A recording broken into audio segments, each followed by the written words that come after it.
ओम श्री गणेशाय नमः। ओम नमो भगवते वासुदेवाय नमः। कार्तिक मास अध्याय 27। कृष्ण नाम का आसरा, कृष्ण नाम का ध्यान। 27वां अध्याय अब दिखने लगा महान। पार्षदों ने कहा, एक दिन की बात है, विष्णुदास ने नित्य कर्म करने के पश्चात भोजन तैयार किया, किंतु कोई छिप कर उसे चुरा ले गया।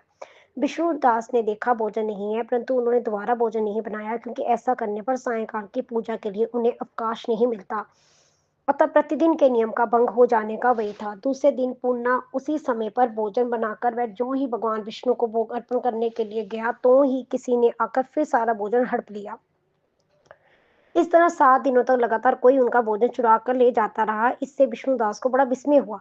वे मन ही मन इस प्रकार विचार करने लगे, ओहो, कौन प्रतिदिन आकर मेरी रसोई चुरा ले जाता है। यदि दोबारा रसोई बनाकर भोजन करता हूँ तो सायंकाल की पूजा छूट जाती है। यदि रसोई बनाकर तुरंत ही भोजन कर लेना उचित हो तो मुझसे ये ना होगा, क्योंकि भगवान विष्णु को सब कुछ अर्पण किए बिना कोई भी वैष्णव भोजन नहीं करता। आज उपवास करते मुझे 7 दिन हो गए। इस प्रकार मैं व्रत में कब तक स्थिर रह सकता हूँ। अच्छा, आज मैं रसोई की भली भांति रक्षा करूंगा। ऐसा निश्चय करके भोजन बनाने के पश्चात वह कहीं छिपकर खड़े हो गए। इतने में उन्हें एक चंडाल दिखाई दिया, जो रसोई का अन्न हर कर जाने के लिए तैयार खड़ा था। भूख के मारे उसका शरीर दुर्बल हो गया था, मुख पर दीनता छा रही थी। शरीर में हाड़ और चाम के सिवा कुछ शेष नहीं बचा था। उसे देखकर शेष ब्राह्मण विष्णुदास का हृदय करुणा से भर आया। उन्होंने भोजन चुराने वाले चंडाल की ओर देखकर और कहा, भैया जरा ठहरो ठहरो, क्यों रूखा सूखा खाते हो, ये घी तो ले लो। इस प्रकार कहते हुए विप्र विष्णुदास को आते देख वह चंडाल भय के मारे बड़े वेग से भागा और कुछ ही दूरी पर मूर्छित होकर गिर पड़ा। चंडाल को भयभीत और मूर्छित देखकर द्विजश्रेष्ठ विष्णुदास बड़े वेग से उसके समीप आए और दयावश अपने वस्त्रों को छोड़ से उसको हवा करने लगे। तदंतर जब उठकर खड़ा हुआ तथा विष्णुदास ने देखा, वह चंडाल नहीं था, बल्कि साक्षात नारायण ही शंख चक्र और गदा धारण किए सामने उपस्थित है। अपने प्रभु को प्रत्यक्ष देखकर विष्णुदास सात्विक भावों के वशीभूत हो गए और वे स्तुति और नमस्कार करने में भी समर्थ न हो सके, तथा भगवान ने सात्विक व्रत का पालन करने वाले अपने भक्त विष्णुदास को छाती से लगा लिया और उन्हें अपने जैसा रूप देकर वैकुंठ को ले चले। उस समय जग के दीक्षित हुए राजा चोल ने देखकर विष्णुदास एक श्रेष्ठ विमान पर बैठकर भगवान विष्णु के समीप जा रहे हैं। विष्णुदास को वैकुंठ में जाते देख राजा ने शीघ्र ही अपने गुरु महर्षि मंदल को बुलाया और इस प्रकार कहना आरंभ किया, जिसके साथ स्पर्धा करके मैंने इस जग दान आदि कर्म का अनुष्ठान किया, वह ब्राह्मण आज भगवान विष्णु का रूप धारण करके मुझसे पहले ही वैकुंठ में जा रहा है। मैंने इस वैष्णव धाम में बलि भांति दीक्षित होकर अग्नि में हवन किए, दान किए, ब्राह्मणों को मनोरथ पूर्ण किए, तथा तथी अभी तक भगवान विष्णु मुझ पर प्रसन्न नहीं हुए। और इस विष्णुदास को केवल भक्ति के ही कारण श्री हरि ने प्रत्यक्ष दर्शन दिए हैं। अतः जान पड़ता है भगवान विष्णु केवल दान और यज्ञों से प्रसन्न नहीं होते हैं, उन प्रभु का दर्शन करने में भक्ति ही प्रधान कारण है। दोनों पार्षदों ने कहा। इस प्रकार कहकर राजा ने अपने भांजे को राजा सिंहासन पर अभिषिक्त कर दिया। वे बचपन से ही यज्ञ की दीक्षा लेकर उसी में संलग्न रहते थे, इसलिए उन्होंने कोई पुत्र नहीं हुआ था। यही कारण है कि उस देश में अब तक भांजे की राज्य के उत्तराधिकारी होते हैं। भांजे को राज्य देकर राजा जगशाला में गए और जग कुंड के सामने खड़े होकर भगवान विष्णु को शोभित करते हुए 3 बार उस स्वर में निमित्त वचन बोले, भगवान विष्णु, आप मुझे मन वाणी से क्रिया द्वारा होने वाली अविचल भक्ति प्रदान कीजिए।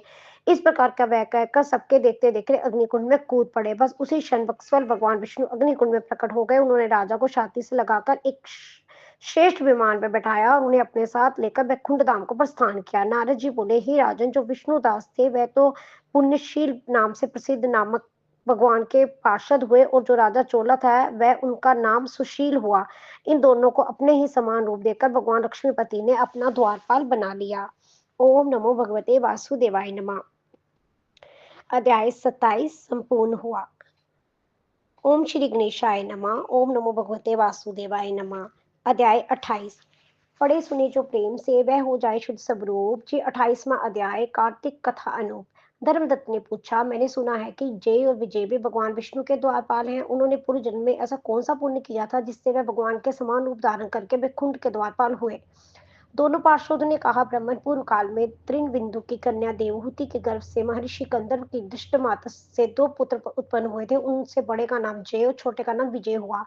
पीछे उसी देवहूति के गर्भ से जोग धर्म के जानने वाले भगवान कपिल उत्पन्न हुए। जय और विजय तथा सदा भगवान की भक्ति में तत्पर रहते थे। वह नित्य अष्टाक्षर मंत्र का जप और वैष्णव व्रतों का पालन करते थे। एक समय राजा मरुत ने उन दोनों को अपने जग में बुलाया। वहां ये ब्राह्मण बनाए गए और विजय आचार्य। उन्होंने जग की संपूर्ण विधि पूर्ण की। जग के अंत में अब स्थान के पश्चात राजा मरुत ने उन दोनों को बहुत धन दिया। धन लेकर दोनों भाई अपने आश्रम पर आए। वहां उस धन का विवाह करते समय दोनों में परस्पर लाग डांट पैदा हो गई।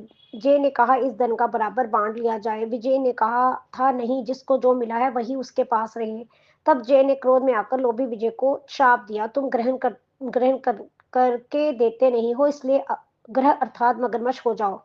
जय के शाप को सुनकर विजय ने भी शाप दिया, तुमने मद से भ्रांत होकर शापो दिया है, इसलिए तुम मातंग अर्थात हाथी की जोनी में जाओ। तत्पश्चात उन्होंने भगवान से शाप निवृत्त के लिए प्रार्थना की। श्री भगवान ने कहा तुम मेरे भक्त हो, तुम वचन कभी असत्य नहीं होगा, तुम दोनों अपने ही दिए इन शापों को भोगकर फिर मेरे धाम को प्राप्त होगे। ऐसा कहकर भगवान विष्णु अंतर्ध्यान हो गए और तदंतर वह दोनों गंड नंदी के तट पर ग्रह और गज हो गए। उस जोनी में भी उन्हें पूर्व जन्म का स्मरण बना रहा और वह भगवान विष्णु के व्रत में तत्पर है। किसी समय में गजराज कार्तिक मास में स्नान के लिए गंडक नदी गया था। उस समय ग्रह ने शाप के हेतु को स्मरण करते हुए उस गज को पकड़ लिया। ग्रह से पकड़े जाने पर गजराज ने भगवान रमनानाथ का स्मरण किया। तभी भगवान विष्णु शंख चक्र और गदा धारण किए वहां प्रकट हुए और उन्हें चक्र चलाकर ग्रह और गजराज का उद्धार किया। उन्हें अपने ही जैसा रूप देकर वे कुंड धाम को ले गए। तब से वह स्थान हरिक्षेत्र के नाम से प्रसिद्ध है। वही दोनों विश्वविख्यात जय और विजय हैं, जो भगवान विष्णु के द्वारपाल हुए। धर्मदत्त तुम भी ईर्ष्या और द्वेष का त्याग करके सदैव भगवान विष्णु के व्रत में स्थिर रहो। समदर्शी बनो। कार्तिक माघ और वैशाख के महीनों में सदैव प्रातः का स्नान करो। एकादशी व्रत के पालन में स्थिर रहो। तुलसी के बगीचे की रक्षा करते रहो। ऐसा करने से तुम भी शरीर का अंत होने पर भगवान विष्णु के परम पद को प्राप्त होगे। भगवान विष्णु को संतुष्ट करने वाले तुम्हारे इस व्रत से बढ़कर ना कोई यज्ञ है, ना दान है, ना तीर्थ है। विप्रवर तुम धन्य हो, जिसके व्रत के आधे भाग का फल पाकर ये स्त्री हमारे द्वारा वैकुंठ में ले जाई जा रही है। नारद जी बोले, ही राजन, धर्मदत्त को इस प्रकार उपदेश देकर वह दोनों विमानचारी पार्षद उस कला के साथ वैकुंठ में को चले गए। धर्मदत्ता जीवन भर भगवान के व्रत में स्थिर रहे और देहावासन के बाद उन्होंने अपनी दोनों स्त्रियों के साथ वैकुंठ धाम प्राप्त कर लिया। इस प्राचीन इतिहास को जो सुनता है, सुनाता है, वह जगत गुरु भगवान की कृपा से उनका सानिध्य प्राप्त करने वाली उत्तम गति को प्राप्त करता है। ओम नमो भगवते वासुदेवाय नमः।